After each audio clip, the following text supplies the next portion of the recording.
Speed 120 words per minute.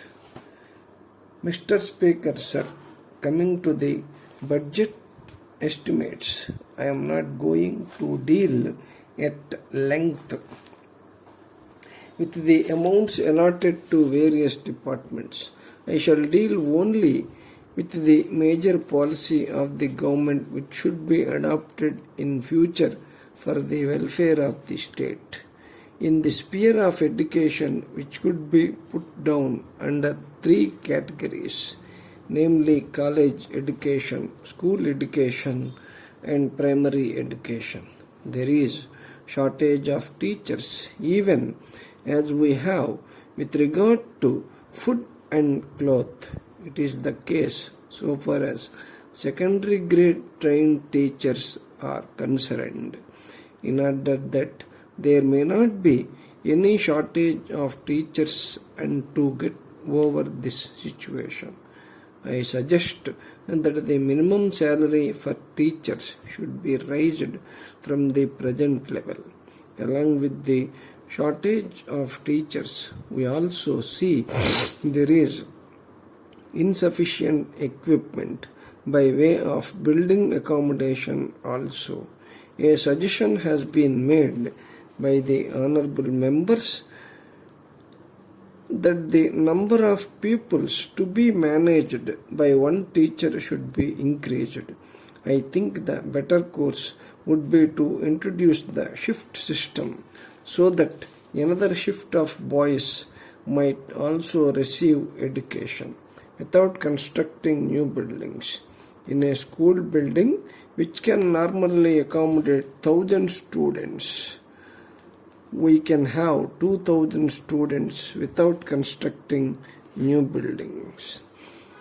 I made mention of this to the Honorable Minister for Education also, and I hope he will give his consideration to it.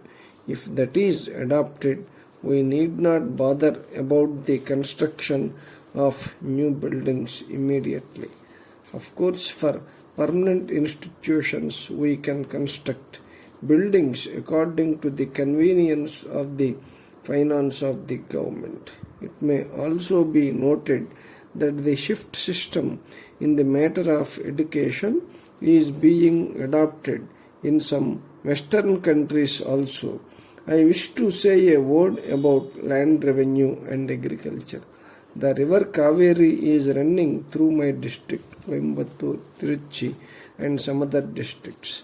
There you have forest lands. Several departmental officers have recommended that these lands may be converted into wetlands. It is capable of producing fine paddy every season. There will be no need for the grant of any subsidy. If you only dig 4 or 5 feet, you are able to get fine water very easily. I strongly recommend to government that this may be considered immediately so that more than 10,000 acres may be brought under cultivation as wetlands. I am sorry to say that the health of the people does not receive as much attention as it ought to. Sir, at present we find that the medical department seems to be an agent for distribution of foreign medicines.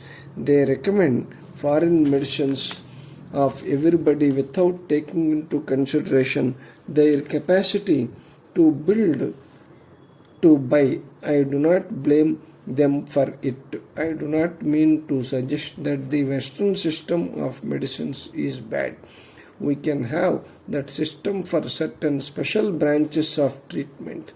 For general medical treatment, people can adopt our own Indian systems, which will be more useful and economical than foreign medicines and will be suited to conditions in our state.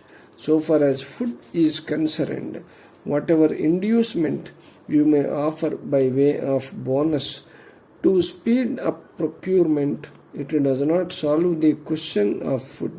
We must see that we are self-sufficient in the matter of food, and we should not go about seeking food later on.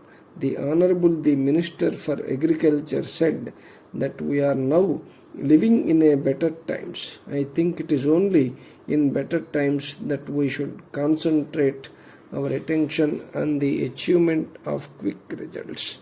Letter dated 28th April